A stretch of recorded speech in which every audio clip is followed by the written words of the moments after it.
Childhood vaccines are one of the most heated topics around today.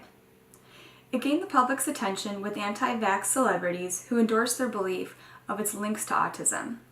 It also continues to gain public interest with the ongoing outbreaks of the measles virus. Currently, there's a controversy over mandatory childhood vaccinations. The argument is between those who agree that all children should be vaccinated and those who are against it. So where do you stand as a U.S. citizen? Do you feel informed enough to make an educated decision? First, I will talk about why vaccines should be mandatory and the benefits associated with them.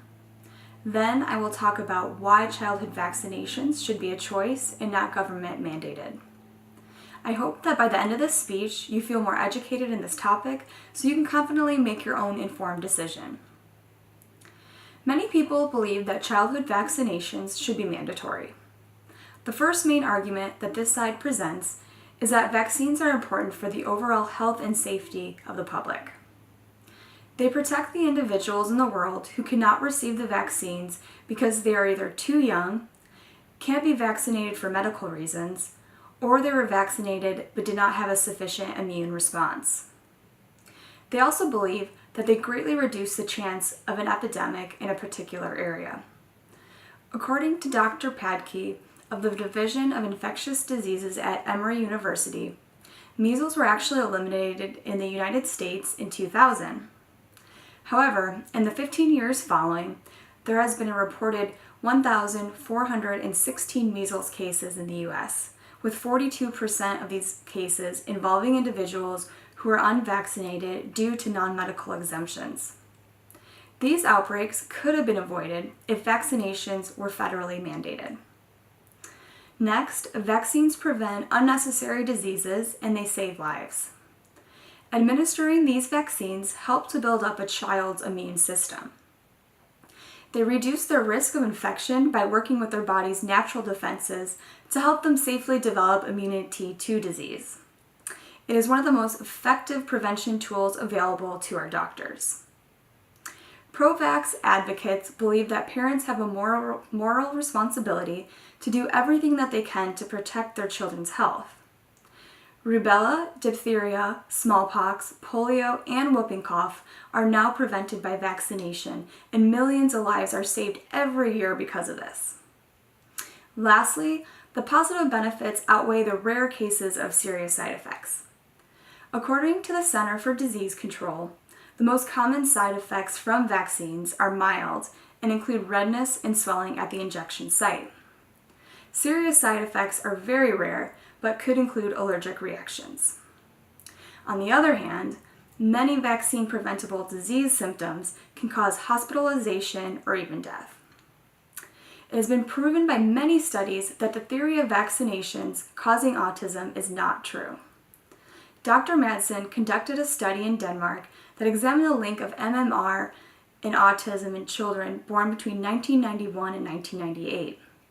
They compared children who were unvaccinated versus children who had been vaccinated with the MMR vaccine.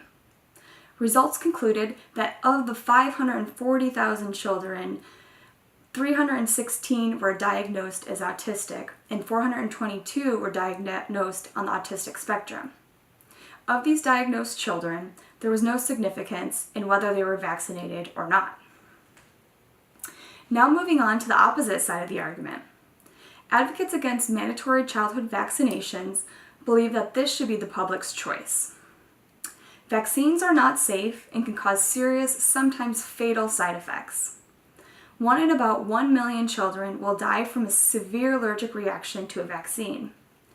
Long-term seizures, coma, lowered consciousness, and permanent brain damage may also be associated with the DTaP and MMR vaccines.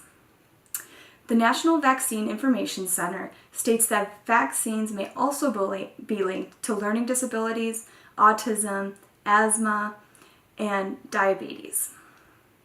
Next, the government should not interfere with personal medical choices. This infringes on our basic right of freedom of choice as a parent. By succumbing to the government's every request, some parents believe that they may slowly lose control over their children. It also goes against our protected religious rights as stated in the United States Constitution. Some Christian scientists believe that vaccination is against their religion due to unnatural drugs being administered into their bodies. The Amish also believe that some vaccines are unnecessary and actually weaken their immune systems. Lastly, people against mandatory vaccination argue that vaccines are unnatural and contain ingredients that could be considered immoral. Some MMR, chickenpox, and DTaP combination vaccines are cultivated in cells from 2 fetuses aborted in the 1960s.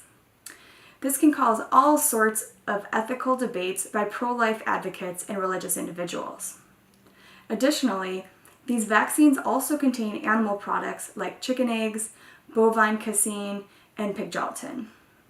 And then this would go against conflict with individuals who are either vegan or vegetarian. Now that I have presented a few arguments from each side, I hope that you feel more educated on this topic. To reiterate, there is a controversy over mandatory childhood vaccinations. The argument is between those who agree that all children should be vaccinated and those who are against mandatory vaccination. First, I talked about why childhood vaccines should be mandatory. Then, I talked about why childhood vaccines should be an individual's choice. No matter which side you fall on, it is refreshing to see so many people becoming involved and informed on the great vaccination debate. It shows that the public cares and will fight for what they believe to be right, whether it be for fact-driven public health concerns or the emotionally fueled individual's rights. Thank you.